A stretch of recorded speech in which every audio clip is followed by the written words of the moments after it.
Olá, boa noite. Que a paz do Mestre Jesus envolva os nossos corações, envolva essa noite em muito aprendizado, em muita consciência, em muita presença do Cristo em nossas vidas.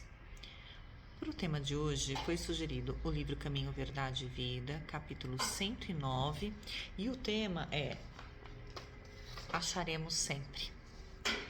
Esse trechinho, Emmanuel escolhe uma fala de Jesus que está em Lucas, capítulo 11, versículo 10, que é essa: porque qualquer que pede, recebe, e quem busca, acha. Emmanuel vem nesse texto trazendo para nós uma reflexão sobre o que buscamos e como buscamos.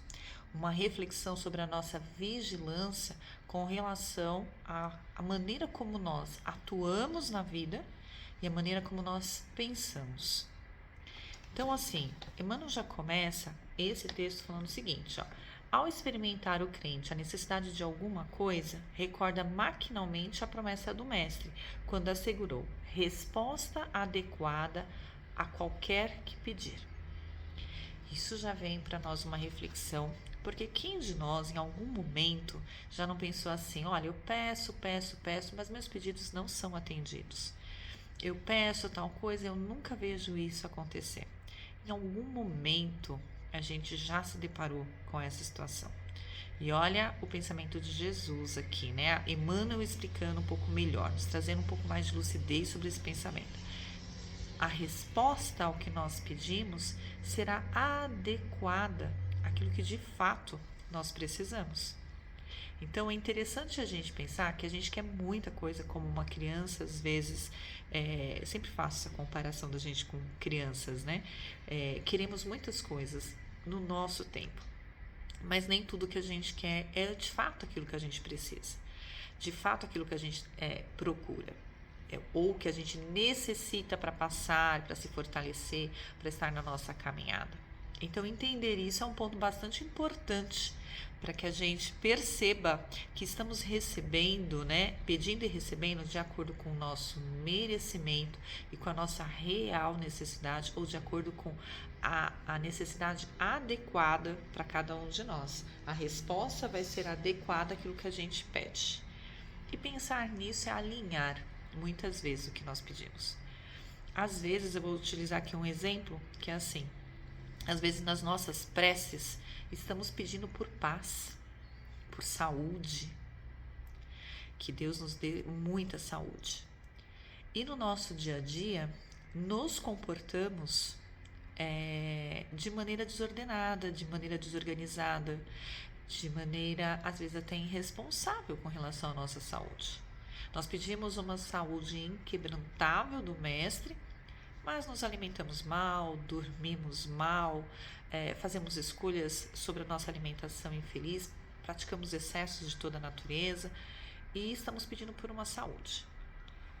Qual será a resposta adequada? Aquilo que nós estamos somente verbalizando ou aquilo que de fato nós estamos vivenciando mediante as nossas atitudes? Sim, meus queridos, serão de acordo com as nossas atitudes. Porque o que a gente está pedindo verbalmente não é a maneira como nós estamos conduzindo os desequilíbrios da nossa vida. Então a gente vai estar recebendo de acordo com o que a gente precisa, o que é adequado às nossas atitudes. E sobretudo para que a gente aprenda muitas vezes, né, o valor, né, da saúde. Às vezes vai ser no momento de dor que a gente vai estar aprendendo de fato valorizar isso, valorizar os momentos felizes. Então, conciliar. Eu falo, a gente pede paz. Eu quero ter paz, né? Eu quero ter amigos, né? Eu quero viver bem. E a grande pergunta que nós podemos fazer é: como estão os nossos relacionamentos? A gente quer viver em paz, mas somos capazes de perdoar? Somos capazes de rever algumas atitudes? Ou nós somos aquela pessoa que no meio de uma desavença, no meio de uma situação que para nós não ficou boa, a gente bate boca, a gente quer mostrar que a gente está com a razão e a gente quer a todo custo, né, permanecer naquele local que diz assim, tá vendo? Eu estou certo. A gente está preocupado com esses títulos de quem está certo e de quem está errado, e viver num processo de superioridade com relação ao outro, e chamamos isso de paz nos relacionamentos? O que será que nós teremos mais próximo de nós? Pessoas que vão considerar as nossas falhas e também nos perdoar? Ou pessoas que vão aproveitar para nos acusar, porque a gente aproveita desse tempo só para acusar os outros? Como é a nossa resiliência quando somos acusados? A gente quer mostrar para o mundo que a gente está certo? Ou a gente fica em paz com a nossa consciência? O que a gente busca, né? Como diz, né? A gente quer ter razão ou quer ser feliz? E pedimos paz. Então, muitas vezes ela não nos alcança, porque o nosso comportamento, seja no trânsito, seja no lar, seja com as pessoas que a gente às vezes nem conhece com o nosso julgamento, é de guerra. O nosso comportamento não é um comportamento que releva, mas a gente pede paz. Pede que a gente tenha essa paz dentro de nós. Então, não condiz. Então, a vigilância e a humildade que a gente precisa ter ao estudar esse capítulo sobre pedir e obtereis, né? Sobre alcançar, né? O que a gente pede, é sobretudo avaliar as nossas atitudes, se elas estão de acordo, de fato, com aquilo que a gente pede. E se elas são, de fato, né, coisas que vão nos fazer crescer de alguma maneira, que vão nos fazer ganhar mais conhecimento, que vão trazer para nós, né, uma lucidez de quem somos e como estamos no processo evolutivo. Uma coisa importante também da gente estar pensando, né, quando a gente fala de saúde, fala sobre paz, é até sobre a questão da religiosidade, porque nesse capítulo Emmanuel traz mais coisas bem interessantes, olha só. Ele fala assim, que quem procura o mal encontra-se com o mal igualmente. E que existe uma perfeita correspondência entre nossa alma e a alma das coisas. E que sempre é imprescindível a gente conhecer o objeto das nossas solicitações. Então, nas nossas preces, o que nós solicitamos, o que é que de fato a gente quer? Muitos de nós, em algum momento, falam, queria fazer parte de um trabalho voluntário, queria poder auxiliar. A pergunta é assim, qual é a origem dessa nossa solicitação por uma tarefa, né, cristã, uma tarefa de auxílio, uma tarefa de trabalho? Qual é o real desejo nosso? É realmente auxiliar ou é nos destacarmos para recebermos aí, né, vários elogios? Porque nessas nuances que muitas vezes a gente deixa aflorar toda a nossa vaidade, todo o nosso orgulho, e a gente bota a perder todo o trabalho que de fato é de caridade. Porque a gente não está com foco em ser caridoso ou em servir, a gente está com foco em ser reconhecido como alguém que serve.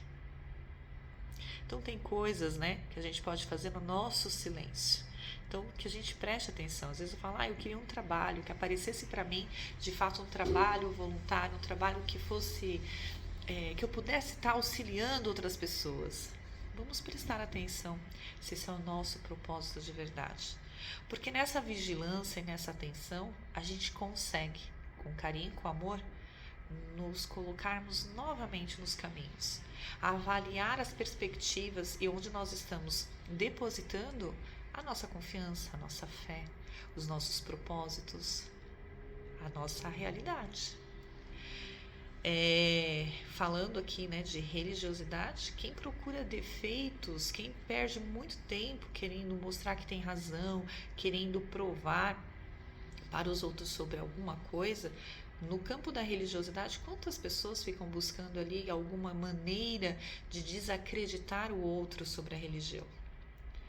Qual o propósito disso? A gente ficar muito tempo buscando somente coisas que vão desagradar, como diz aqui, buscando o mal, nós encontraremos o mal. Se a gente ficar mentalmente alimentando todas as coisas que nos deixa para baixo, que de alguma maneira impeça o nosso olhar ao alto, a novas atitudes, atitudes mais coerentes, ficaremos presos nisso. E não adianta fazer uma prece da boca para fora, se a nossa atitude não está mudando, não está direcionada com o nosso pensar, com o nosso falar. Olha a importância do pensar, do falar, do sentir, do viver de acordo com os ensinamentos que nós buscamos no Cristo. Essa é uma das grandes dificuldades, mas ao mesmo tempo é alinhar. Uma vez, ouvindo uma palestra de um amigo, ele fez uma reflexão sobre a prece. E ele disse que Maria de Ângeles, Joana de Ângeles, quando ela falava que a gente precisava viver em prece não é sobre ficar fazendo orações repetidas, sabe? Repetindo orações a todo momento. Viver em prece é uma atitude. E aí quando a gente estuda um pouquinho mais sobre pedir e obtereis, a gente entende Joana de Ângeles trazendo pra gente esse ensinamento de que realmente é viver em prece, é vibrar em prece, é estar numa conexão com aquilo que é verdadeiro e puro muito maior. Óbvio que nós ainda estamos longe desse espírito de luz em questão de evolução. Mas é com esses pensamentos, com essas reflexões que a gente faz sobre esse comportamento que aí a gente vem alinhar. De que o que a gente pede nas nossas preces também é o que a gente pede nas nossas atitudes. Então, se a gente quer mudar os ares de com quem convivemos, a primeira mudança está em nós. Se a gente quer que as pessoas, eu quero mais educação, eu quero mais gentileza nesse planeta, mas eu quero mais gentileza, mas qual é o meu comportamento com as pessoas? É um comportamento gentil? Eu sou gentil também? Então, assim, a gente precisa despertar tudo que a gente busca em nós, nas nossas atitudes. Então, quero servir? Então, de fato, é servir. E identificar o que nos motiva para que a gente queira algo, para que a gente queira desfrutar sobre algo. Então, a importância é de alinhar, o que pensamos, o que falamos, o que sentimos, o que ouvimos, o que a gente dá de fato importância. A nossa vaidade nos permite ficar muito tempo à mercê da opinião alheia. O que as pessoas acham de mim. Será que eu agrado as pessoas que estão ao meu redor? A pergunta verdadeira, íntima para nós é assim: essa pessoa que eu sou hoje me agrada? Eu sou uma pessoa amorosa comigo? Uma pessoa grata comigo? Eu sou uma pessoa boa? Sem a intenção de ser a pessoa melhor. Não. Eu sou uma pessoa que estou buscando ter atitudes boas. Eu estou mudando para melhor. Eu estou proporcionando isso. Quando eu vibro por um planeta melhor, um planeta sem guerra, um planeta com mais amor, com mais perdão, com mais respeito, com muito mais fé, com muito mais presença de Deus, com muito amor ao próximo. Como eu me comporto dentro de tudo isso para que eu de fato possa colher tudo isso? A fim de encontrarmos o bem, é preciso buscá-lo todos os dias. Todos os dias buscar o bem. Emmanuel ainda coloca aqui uma situação. É indispensável, pois, muita vigilância na decisão de buscarmos alguma coisa. Porquanto o mestre afirmou: quem busca, acha, e acharemos sempre o que procuramos. Então, que a gente não perca nunca a esperança de buscar aquilo, A gente vai encontrar aquilo que a gente procura, mas que a gente não perca essa esperança e essa vontade de buscar sempre o melhor, o bem, a paz, o amor em nossas atitudes, principalmente, fazendo com que as nossas atitudes sejam a verdadeira prece, para que a gente encontre nessa encarnação, pela bondade, né, do Cristo, pela bondade de Deus Pai e de toda a equipe espiritual que nos atende, aquilo que a gente precisa para evoluir, para sentir e se transformar. Um beijo enorme a todos. Que a paz do Mestre Jesus envolva.